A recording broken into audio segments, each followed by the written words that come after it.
Gente! E aí, tudo bem? Hoje é sexta-feira e nós vamos fazer a discussão. De que? Soneca. Vamos lá?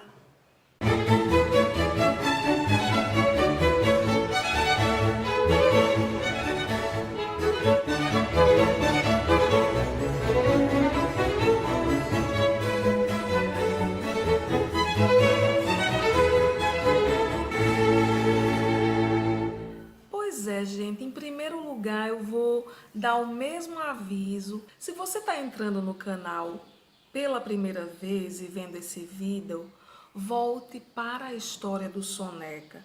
E só então você deve ouvir a discussão, né? Para entender a discussão, é interessante ter visto a história. É um vídeo anterior a esse. Todas as histórias, todas as releituras que eu crio, elas trazem um tema importante para a gente discutir. A historinha de Soneca, que nem foi uma releitura, trouxe um tema muito interessante: as maldições familiares. Agora, cabe salientar que na história, claro que não vai ser igual na vida real. Ela é um chamado para a gente olhar, né? Ela se mostra como uma história, claro. Por exemplo, na historinha do Soneca, acontece a coisa de uma forma urgente. Já na vida real, acontece um fato hoje e isso vai reverberar em outras gerações. A historinha que eu fiz anteriormente, que foi a do Pinóquio, a mesma coisa. Aconteceu um fato e já teve um resultado, né? Com o Gepeto, no caso. Na vida real, nem sempre o tempo passa e enquanto a coisa não se resolve, aquilo fica ali.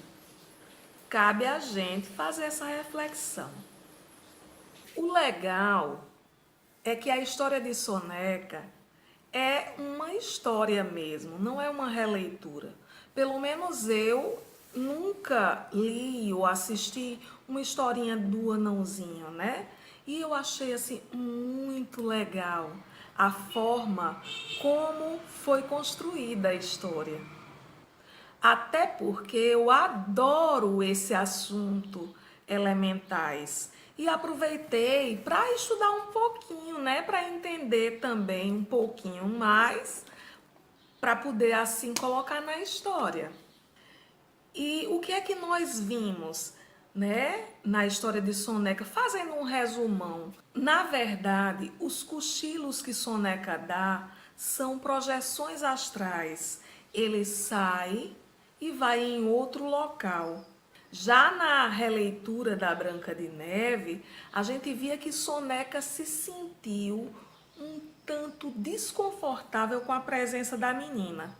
E isso, na história dele, a gente descobre que é porque a Branca de Neve ela tem uma aparência enorme com a fada, que é a sua guia para o seu mundo de origem, né?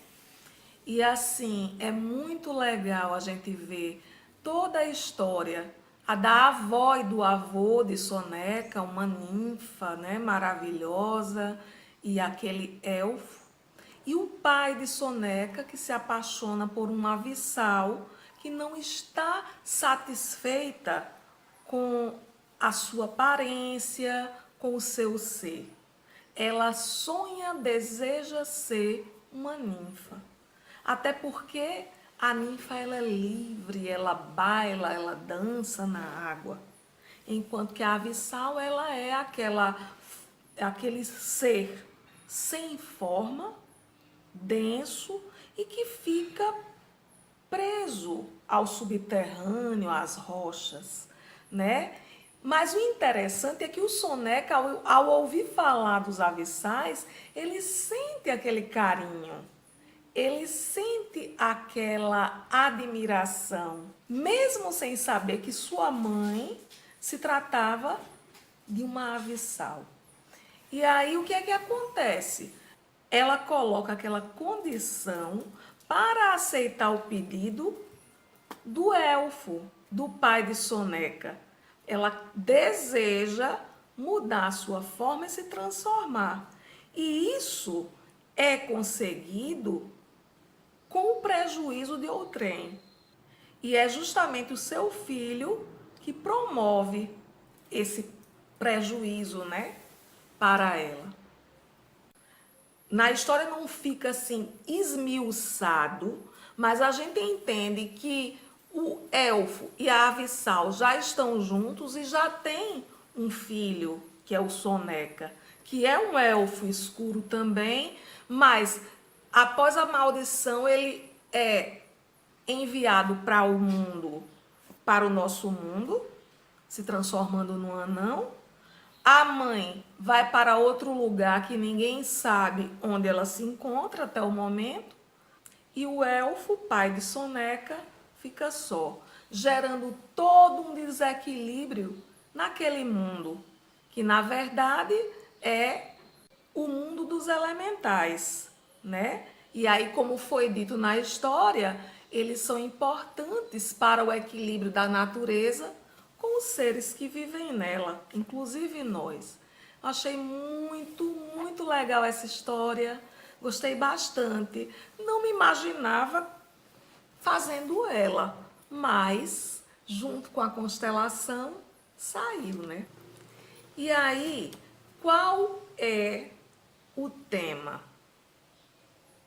Eu chego à conclusão que o tema mais importante dessa história é mesmo maldição familiar.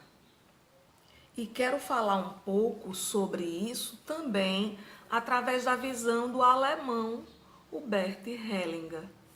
Cada pessoa está inserida num sistema familiar que é formado por si e pelos seus ascendentes, seus ancestrais, inclusive assim, depois vem os descendentes que fazem parte daquele campo. E esse campo se trata de quê? De tudo, tanto da parte física que nós herdamos, quanto da parte emocional, quanto da parte mental, está tudo inserido. E assim, os acontecimentos, o que ocorre naquela família, não importa o tempo, marca aquela família, tanto de uma forma positiva como de uma forma negativa. Então vamos dar um exemplo, que eu já falei outras vezes. Acontece um suicídio naquela família. Muitas pessoas tendem a encobrir, a não falar, a não olhar. Ficam com medo de que aquilo gere outros casos. E o que é que acontece? O contrário do que você deseja. Se você não olha, se você não inclui, se você não consegue vivenciar aquela dor, aquele luto, olhar com respeito aquela história, né? Reverenciar, dizer sim, faz parte, sim, e seguir a sua vida. Se a gente encobre, aí aquilo fica borbulhando. É o contrário. E aí, para que aquilo seja visto, seja olhado, seja incluído, seja respeitado, acontecem coisas, fica borbulhando naquela família.